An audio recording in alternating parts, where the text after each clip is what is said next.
Les frères Janus vont rouler pendant 20 heures, 1500 km d'une traite pour traverser la Pologne, l'Allemagne et arriver le lendemain dans l'est de la France, à Metz. Il est 15 heures, les deux frères n'ont pas dormi de la nuit. Avant de rejoindre leur hôtel, ces maçons consciencieux vont repérer leur futur chantier. C'est ici qu'on va passer à l'action, Marek. Oui, ça doit être ça. Oui. Les deux frères ne savent pas ce qu'ils viennent construire.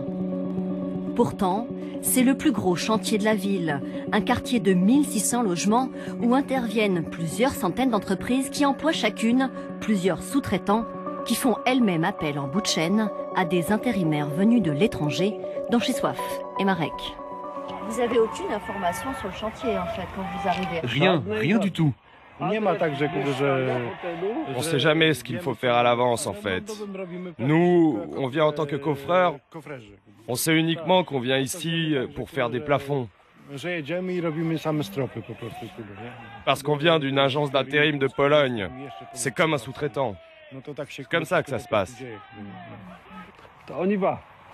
En attendant le lendemain et la découverte de leur mission, les frères Janus vont s'installer à l'hôtel réservé par l'agence d'intérim polonaise.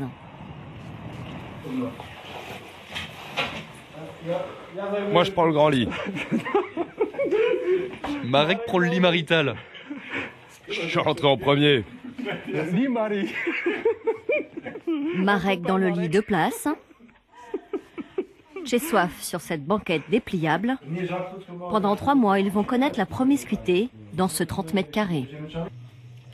Petit frigo. Demain, les frères Janus devront faire leurs preuves. Bonne nuit. Pour leur premier jour de chantier. Les ouvriers européens comme les frères Janus sont devenus l'objet d'un battage publicitaire auprès des entreprises françaises. Depuis 2 ans, elles sont inondées par ces dizaines de prospectus.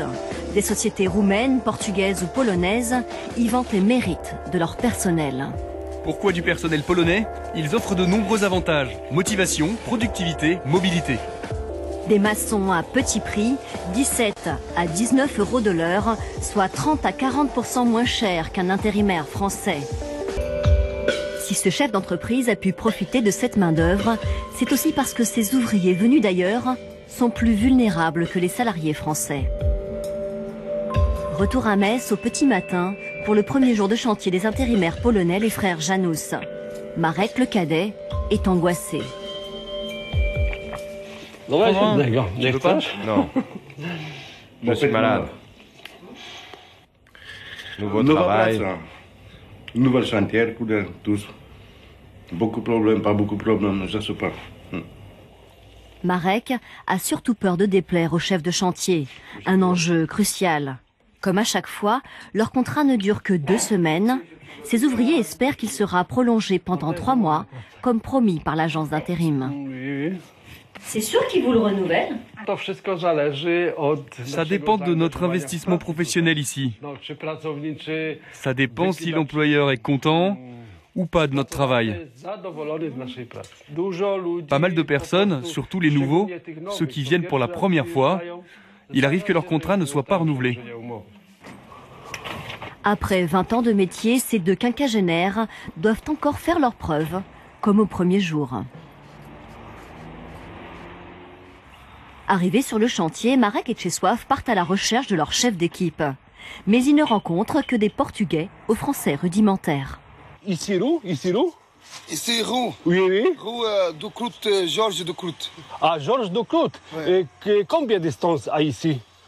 La roue? Oui. C'est là? Oui. Allez, combien de distance? Là, là-bas, combien de distance? Combien la roue? 1 heure kilomètre? Après 10 minutes de recherche, ils finissent par trouver la bonne équipe. Une fois devant leur plan de travail, ces pros trouvent tout de suite leur marque. 150, primaire là-bas. Oui. No problème. Pour le chef d'équipe, l'important est que ces ouvriers ne renâclent jamais à la tâche. Ils sont très bons les Polonais. Très courageux. Très courageux. Ça veut dire quoi, courageux? Ils rechignent pas, ils sont tout en volontaire. Tout en volontaire. Que ce soit dur ou pas dur, il y a des journées plus dures que d'autres, ils sont toujours volontaires. Ces ouvriers moins chers et motivés sont aussi très prisés sur les chantiers publics, parfois en toute illégalité. Le contrat des frères polonais a été reconduit pour 2 semaines supplémentaires. Alexis G, l'employeur des Bulgares, continue lui son activité dans le photovoltaïque. L'importation de main-d'œuvre est en plein essor. En 2012, le nombre d'ouvriers européens sur les chantiers français a grimpé de 60%. Bonsoir Linda. Bonsoir. Votre enquête, vous l'avez réalisée dans le secteur du bâtiment, mais est-ce qu'il y a d'autres secteurs de l'activité française qui sont touchés par ces pratiques? Oui, effectivement. En fait, ça concerne essentiellement le bâtiment, mais il y a aussi aujourd'hui d'autres secteurs comme l'agriculture, l'hôtellerie-restauration et aussi le secteur des métiers infirmiers, donc tout ce qui est infirmier. Mais avec la crise et aujourd'hui avec la pénurie des marchés et la concurrence effrénée qui a lieu dans le secteur de l'emploi, de plus en plus d'employeurs font appel, tous secteurs confondus, à ces salariés détachés venus d'autres pays européens. Alors, est-ce qu'aujourd'hui, on peut dire qu'on perd uniquement des emplois en France parce qu'il y a cette sous-traitance à de la main-d'œuvre étrangère? On entend beaucoup aussi que des Français ne répondent pas à des offres d'emploi dans certains secteurs d'activité. Oui, c'est vrai qu'à l'origine, quand on a décidé de permettre le détachement de ces salariés sur le sol français, c'était pour répondre à la pénurie de main-d'œuvre, c'est-à-dire permettre aux employeurs français d'aller chercher hors des frontières françaises pour aller trouver leur main-d'œuvre en Pologne, en Roumanie et pouvoir assurer leur chantier.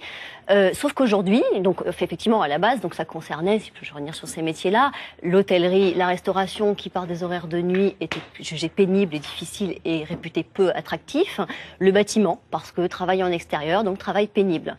Mais aujourd'hui, donc toujours dans ce contexte de crise, ces salariés européens ne répondent plus qu'à cette pénurie. Aujourd'hui, ces salariés sont moins chers et ils rentrent en concurrence directe avec les salariés français.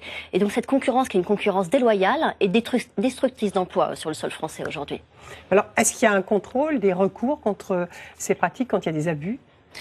Alors, en fait, depuis que la directive européenne a été mise en place, l'État avait conscience déjà à l'origine qu'on n'avait pas les moyens, les inspecteurs du travail n'avaient pas les moyens de contrôler tout ça. Pourquoi? Parce que quand l'inspecteur du travail arrive sur le chantier, il y a la barrière de la langue déjà parce qu'il n'a pas d'interprète à disposition pour demander quelles sont les conditions de travail, quels sont les salaires, etc.